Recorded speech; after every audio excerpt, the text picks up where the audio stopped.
You are from the British consulate. I am, sir. It is the Kastner case. Why, yes. Oh, how fun. Did someone cheat or die? Unfortunately, both.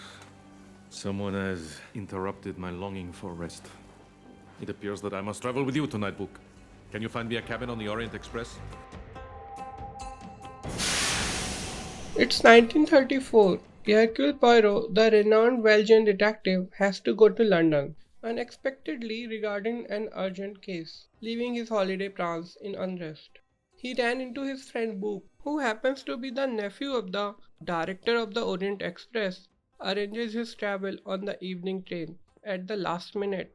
Next day, a fellow passenger who recently received a murder threat asks Poirot for security during the 3 days journey.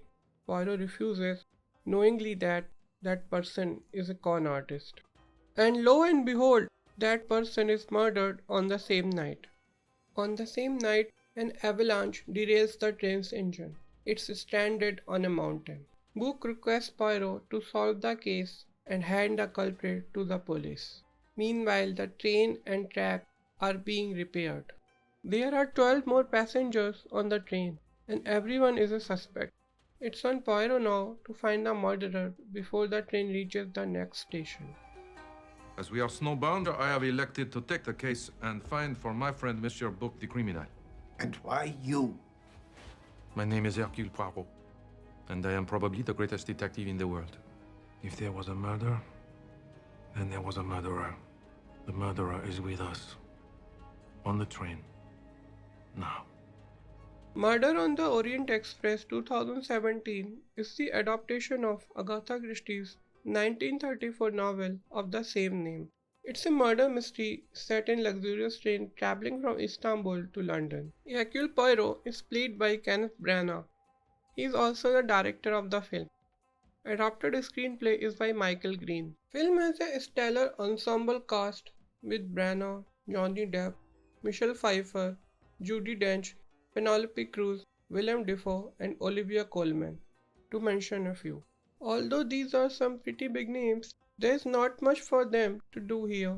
They almost feel like stereotypical checkboxes for Poirot to tick off. There are a couple of memorable performances. One is from Bateman, who is amazing as overly enthusiastic Book, and the other is from Branagh. Although slightly different from the book, he brings a certain charm and intensity to the famous Belgian detective. How did you know it was him, sir? From just a tiny crack on the wall? I have the advantage. I can only see the world as it should be. And when it is not, the imperfection stands out like the nose in the middle of the face. The screenplay is more focused on Poirot than the actual mystery. It is definitely trying to build his character for future movies. There are a few nods here and there, some of which don't make sense. There is an overt glorification of him from the start. He's like an action hero now.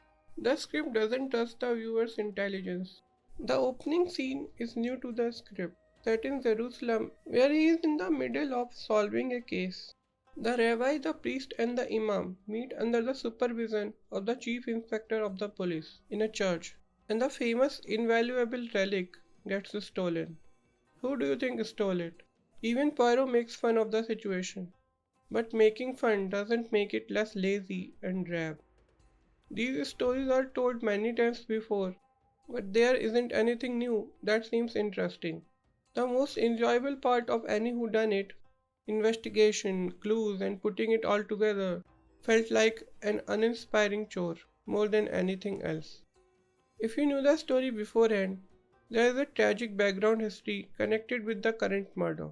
The film tries to hammer in the emotions of that, but overall it felt rather forced than earned. There is a scene later in the film showing how murder actually took place that night.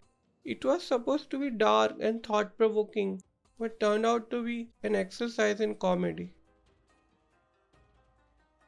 The film is shot with 65mm film camera. There is some nice photography when we are outside the train, but shots inside the train which contribute to the story are lackluster. Characters are shot like specimens rather than living people. Editing doesn't help establish otherwise as well. The actual train and scenery along the way look too CG. Sometimes it looked more like Robert Zemeckis' Polar Express than anything set in the real world.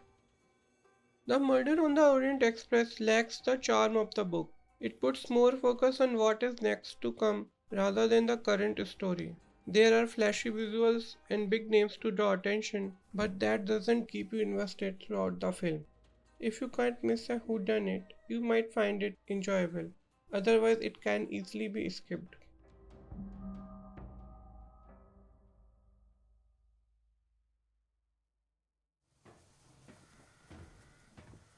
Hello. I'm looking for a Mr. Poirot. He's needed on a very urgent matter. Ah, he is on holiday. The Kastner case again? No, sir. Far worse. I have to take him to Egypt straight away. There's been a murder, sir. Right on the bloody Nile.